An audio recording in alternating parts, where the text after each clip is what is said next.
जिसके हम सब सैनी समाज के नाते वंशज हैं, ये वहां शुरू हुआ। शूरसैनी जाति की जो प्रशंसा है न केवल इतिहास में बलती है, बल्कि महाभारत के में भी शूरसैनियों का ये यश जो है ये गाया जाता है। हमारा जो इतिहास है बहुत गौरवशाली है और उसके अधीन हम जितना भी काम करते रहे हैं, हमें ऋग्वेद में श्रेणी नामक वीर जाति का जो वर्णन मिलता है, उसी वंश में चलकर महाराजा शूरसैनी ने शूरसैनी गण की ये स्थापना की थी।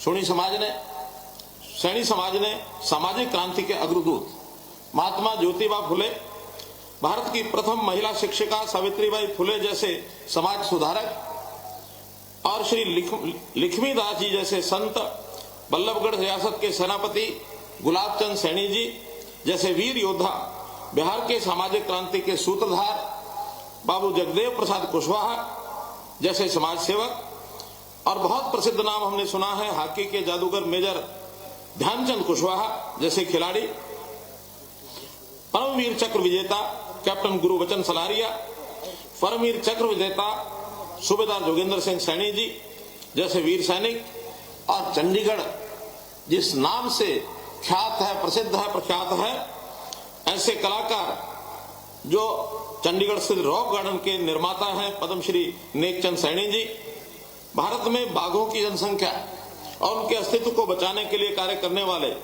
पद्मश्री कैलाश चंद सांखला जी जैसे वन्य प्राणी संरक्षक, ऐसे अनेक महापुरुष अपने समाज में ऐसे हुए हैं।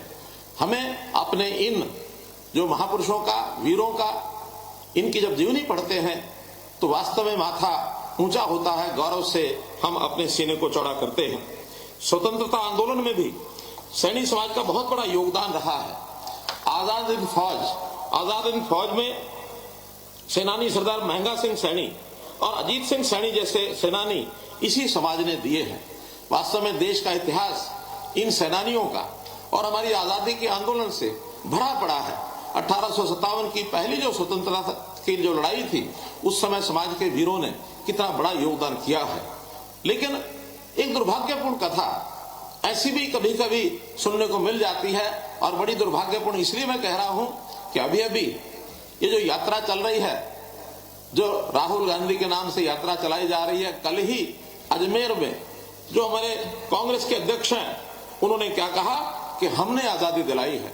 हर परिवार के अंदर, गरीब परिवार के अंदर रसोई घर में गैस मिले, नल से जल हर रसोई में पहुंच जाए, हर घर में बल्ब जले, कहीं कोई अंधेरा कहीं न रहे, आवास सभी गरीब परिवारों को ये मिलना चाहिए, हर व्यक्ति का बैंक में अकाउंट हो।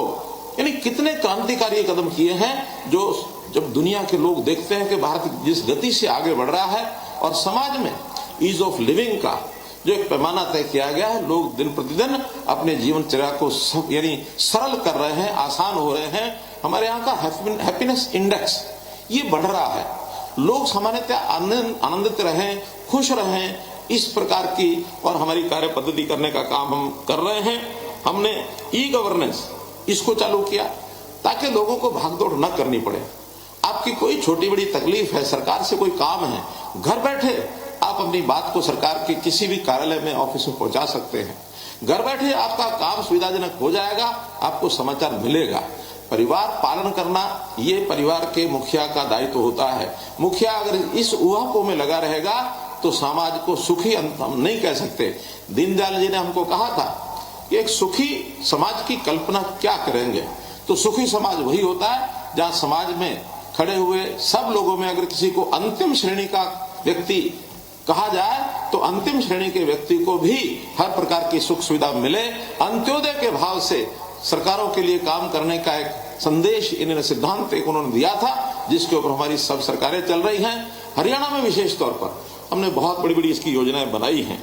हमने परिवार पहचान पत्र, इसके अंतर्गत सब परिवारों को उसका डाटा इकट्ठा किया है ताकि कोई व्यक्ति अगर उसकी आवश्यकता है उसको आना न पड़े। हमारे पास डाटा है, हम सरकारी सेवाएं गरीब के हित के लिए उसके घर में जाकर के दें, उसकी आवश्यकता के हिसाब से, और हम उसका यानी समस्या का हल करें।